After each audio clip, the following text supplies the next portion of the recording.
13h, 14h. Europe 1, 13h. Europe 1, 13h, la suite à 13h32 sur Europe 1. Vous écoutez Céline Giraud et le débat continue avec vos deux chroniqueurs, Céline Gabrielle Cluzel, rédactrice en chef du site Boulevard Voltaire, et l'écrivain et philosophe Nathan Dever.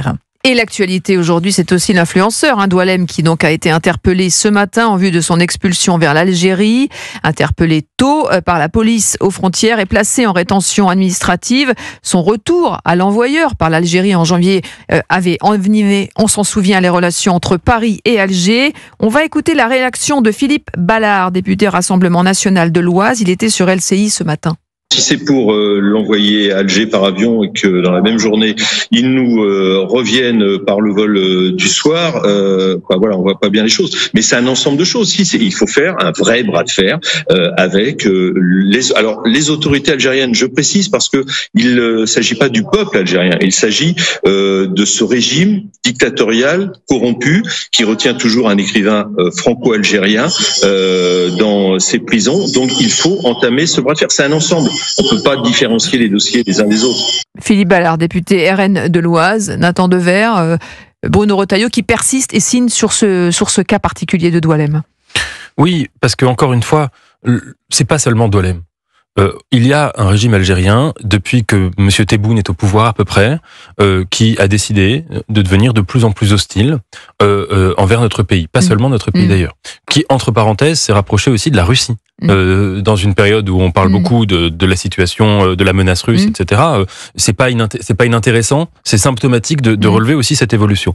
Mais donc, qui est dans une démarche d'agression permanente vis-à-vis de la France, de non-respect, d'abord, ce couplet dans l'hymne qui a été réintroduit, qui est un couplet haineux vis-à-vis de la France, les discours de Monsieur Tebboune qui ont été scandaleux à plusieurs reprises sur le gouvernement français, sur nos politiques, sur Boualem Sansal, sur d'autres choses, et puis en effet toutes sortes de collaborations qui est devenue systématiquement compliquée avec les Algériens, le régime algérien, bien sûr, qui met des bâtons dans les roues. Face à cela, en effet, je crois que la solution, ce n'est pas ce que certains appellent un peu bêtement la diplomatie, parce que la diplomatie, ça ne veut pas dire se coucher. Dans la diplomatie, il existe aussi le fait parfois d'engager des bras de fer. C'est une action diplomatique aussi, le bras de fer. Et donc, il y a là une diplomatie du bras de fer à mettre en place. Bruno Retailleau le fait. Le problème, c'est qu'il est un peu le seul à le faire. Moi, j'ai des désaccords avec lui sur à peu près tous les sujets. Mais je reconnais que sur la question algérienne, il a là une attitude, en tout cas, qui est de fermeté. Mais ce qu'il faudrait, c'est qu'il y ait une forme d'unisson dans le gouvernement, et qu'il dans les puisse avoir les autorités moyens de ses ambitions, et qu'il ait les moyens de ses ambitions. Parce que Gabrielle Cluzel, il va se retrouver dans le même cas de figure qu'en janvier dernier. Oui, c'est vrai que, alors, où il a une botte secrète qu'il n'a pas donnée et qui lui permet d'envisager que ça se passera mieux, mais c'est vrai que pour autant que nous en sachions... que cet influenceur ait toujours son passeport. Oui, voilà, et pour autant que nous en sachions, on ne voit pas pourquoi ça ne se passerait pas de la même façon. Alors, il faut savoir que pendant le temps, le compteur tourne, les centres de rétention administrative, c'est près de 700 € par jour pour chacun de ces individus. Et puis, les allers-retours, à chaque fois, ils sont accompagnés. Les vols, il y a une sécurité, etc. Ça coûte cher aux contribuables.